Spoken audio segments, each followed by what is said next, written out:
Talento kong gumawa ng tula, lalong-lalo na kung ikaw ang magiging paksa.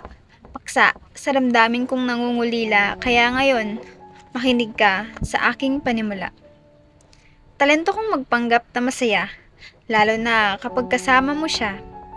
Masakit man sa aking dibdib nang umingiti ka sa kanya, ngunit kailangan kong tiisin dahil sino ba naman ako para piliin mo, 'di ba? Talento kong ipaglaban ka, kahit wala naman akong karapatang mahalin ka.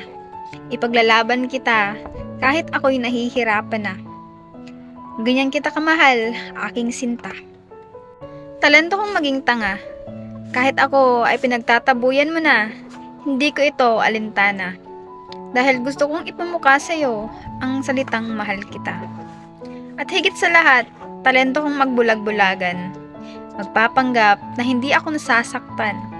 Titiisin ang sakit na nararamdaman dahil alam kong meron ka ng ibang napupusuan. Ngunit lahat ng talento ko'y may hangganan. Dahil napapagod din ako paminsan-minsan. Nabalikan ang mga pinagdaanan. Napapaisip, ako pala sa'yo'y naging sunod-sunuran at naging martir ng hindi ko namamalayan. Sa pagtatapos ng tulang ito, may nais sana akong hilingin. Sana ay may talento rin ako upang ikaw ay palayain. Masakit mang isipin at tanggapin, ngunit mula ngayon, sa aking mundo, ay kailangan kitang burahin. Ikaw, anong talento mo?